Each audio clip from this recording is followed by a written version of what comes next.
Welcome back to the game between Augur and Ambrose. Ambrose is on EurekaTell, as always.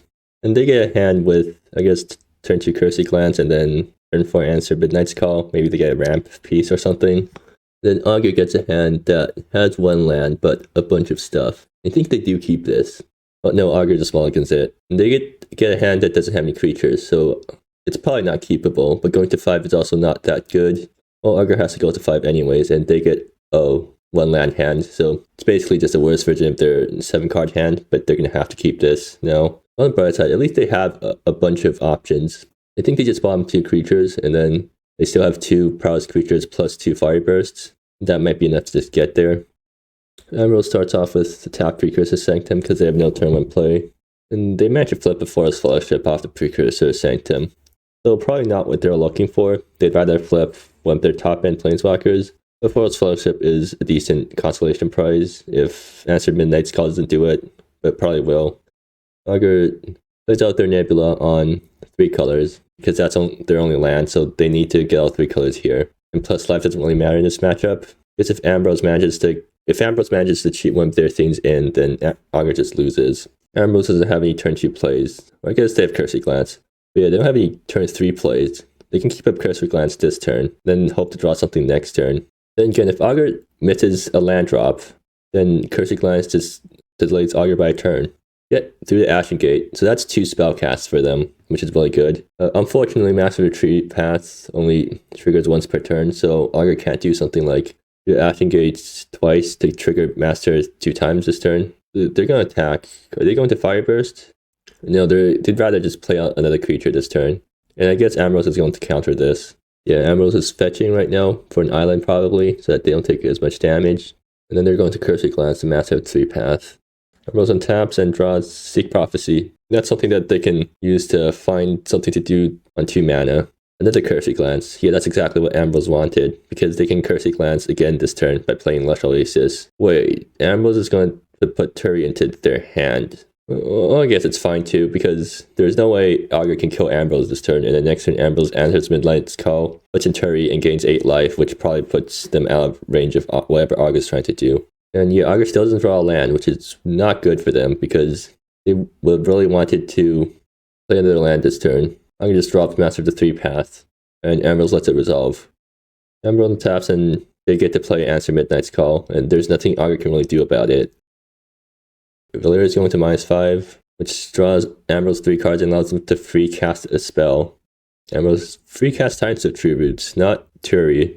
I guess that makes sense. Tyrant gets 2 sacks since Augur is on an odd number of permanents, since it's rounded up. That pretty much just shuts the door on Augur. Like, Turi isn't even needed here because gaining 8 life, I mean, you're at 15 and your opponent doesn't even have a board. There's no way they can win here. And Augur just concedes.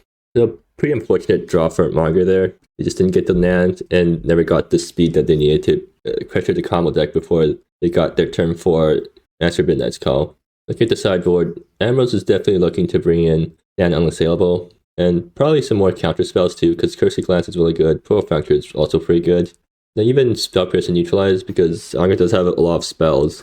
On Augur's side, White Light might be interesting because it basically gives one of their creatures unblockable for a turn. Out of Body, I mean, it doesn't hit Planeswalkers, and also most of Ambrose's creatures have ETB, so it's probably not good enough. The rest will be able to take combo pieces from Ambrose's hand, so that's definitely going in. And Seal the Tomb, well, Ambrose doesn't really have any graveyard stuff, so probably just White Light and the rest, and maybe Out of Body, but probably not.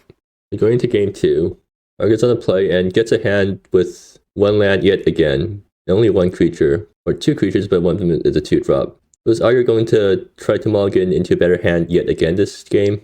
Well, Ambrose, on the other hand, gets a really good hand because they have 2 ramp spells and stand unstable and something to cheat in with Answer Midnight's Call. They have a pretty smooth sailing, assuming they draw a 3rd land, because you get to Answer Midnight's Call on turn 3.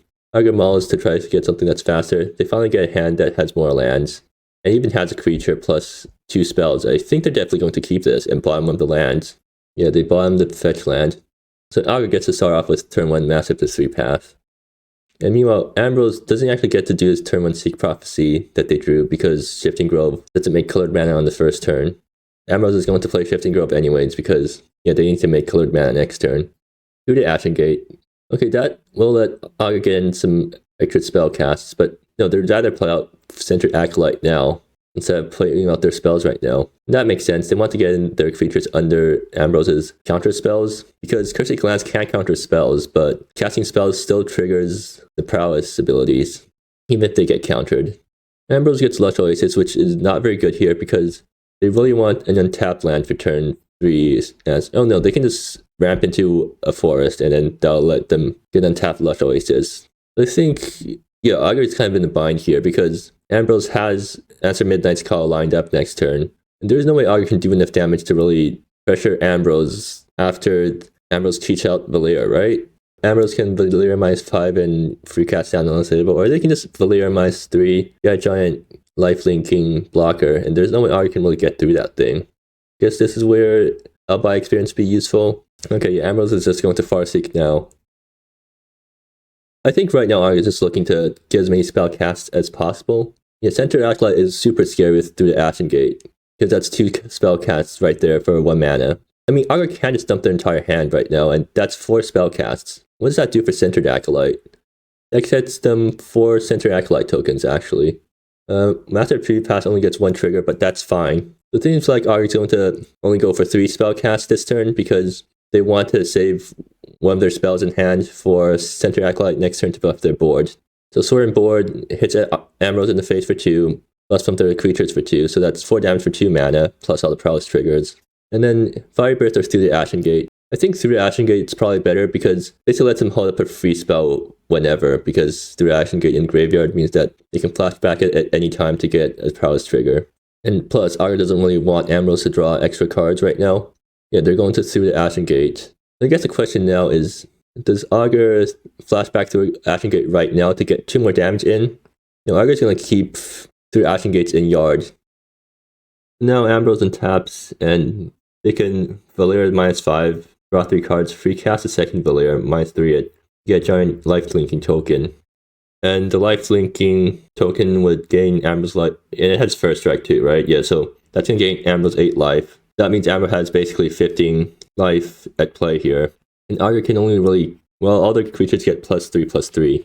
And I guess Master gets an extra +1/+1. Well, I mean, here, you should just Valeera -5 to free cast a second Valeera, right? Might as well get some extra cards off the deal.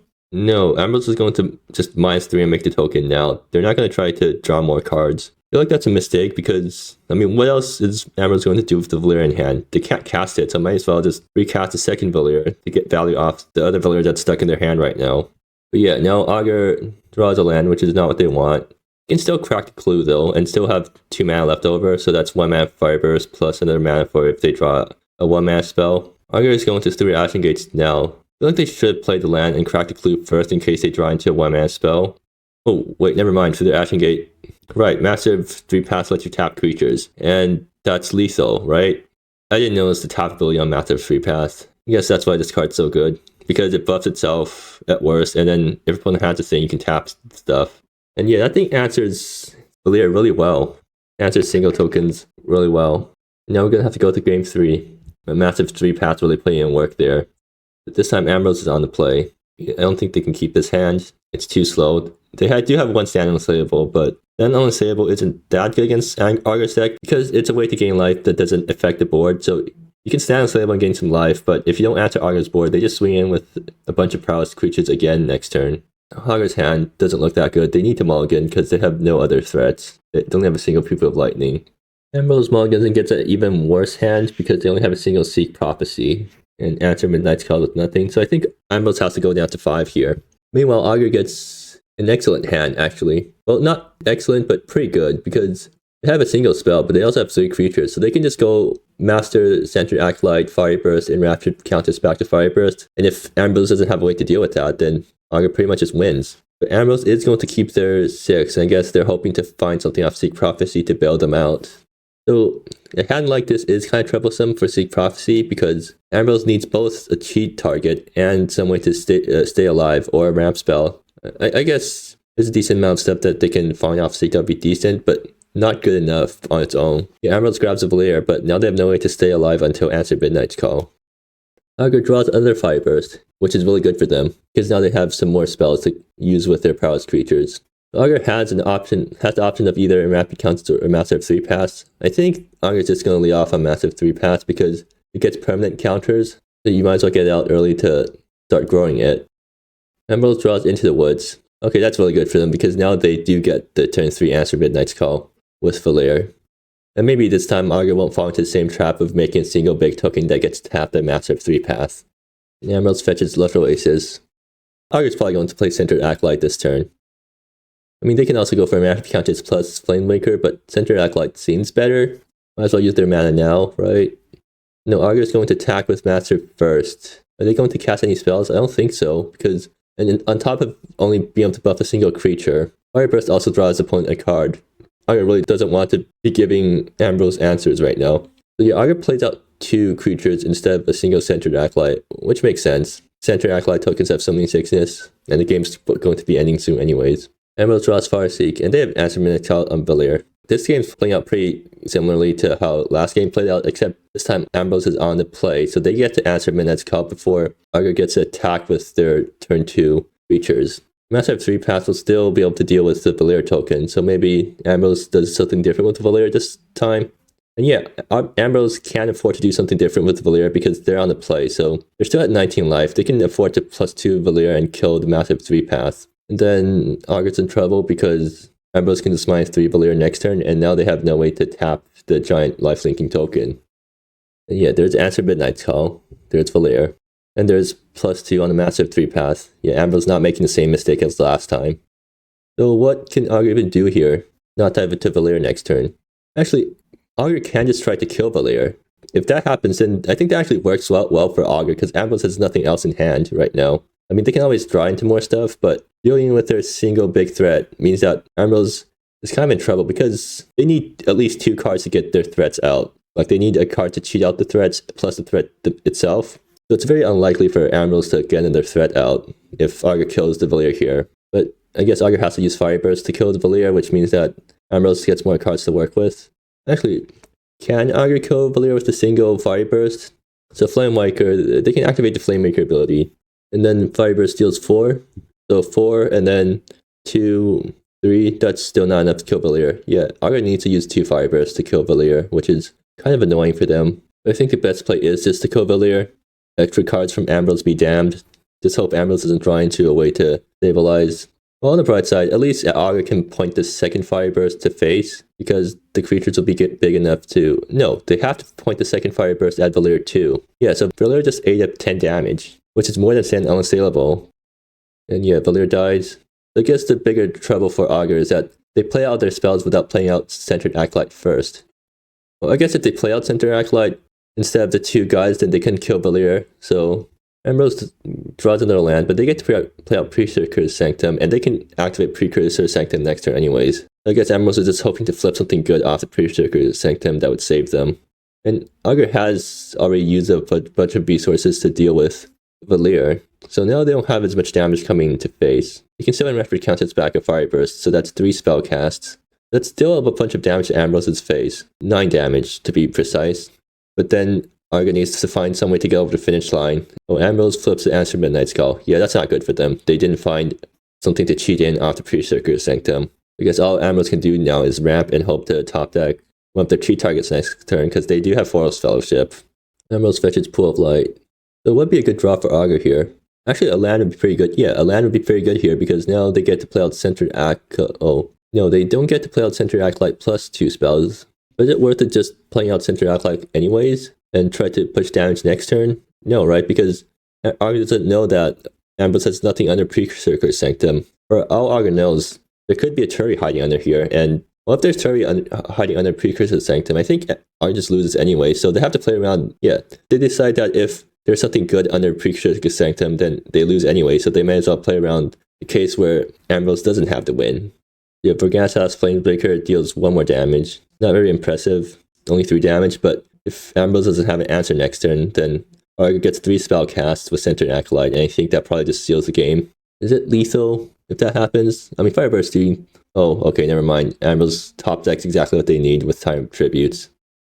Ambrose is going to After Mana Knights call off the Prix Searcher Sanctum instead of using Forest Fellowship from hand. Well, I guess that makes sense, because Valir only free casts from hand, so well, it doesn't matter either ways, because Tyrant Tributes pretty much just seals the game. But I guess there was some debate between whether they should Precursor Sanctum or Forest Fellowship from hand. But anyways, there goes Augur's board. I don't think there's any way Augur can come back from this. Ambrose does mention that Alibi experience might be able to be enough, but Augur didn't board them in, so yeah, they top deck a land here. Let's allow them to get one trigger off a Rapid Countess, but yeah, they pass, and then Ambrose just beats them down with Tyrant Tributes over 2 turns. Ambrose draws land here, but it doesn't really matter. What was Ambrose trying to do here? They're gonna Forest Fellowship in their last land. Okay, that's funny, I guess. Augur draws Storm Surge, which they can't actually cast or orchestrate because they don't have any other spells that they can cast off their mana right now. And Augur drops their hand. Can't even hit their own face to Sudoku themselves. Unfortunate. And Ambrose, yeah, Augur did kill Valir this game from 10 loyalty, so that was basically 10 damage not going to Ambrose's face. And if Ambrose didn't top deck Tyrant Tributes there and they just top deck land or something, or another cheat spell or whatever, I think Augur would have, well, no, they wouldn't have won it immediately, but they definitely would have had a good chance of winning because they get to swing in for a bunch next turn. So EurekaTell wins over Prowess. Seems like EurekaTell always manages to do pretty well whenever Ambrose brings it to GP. But it is just a kind of deck where you can easily high roll, and your opponent needs a way to deal with the combo early, or you're just going to get rolled over by super expensive cheat targets.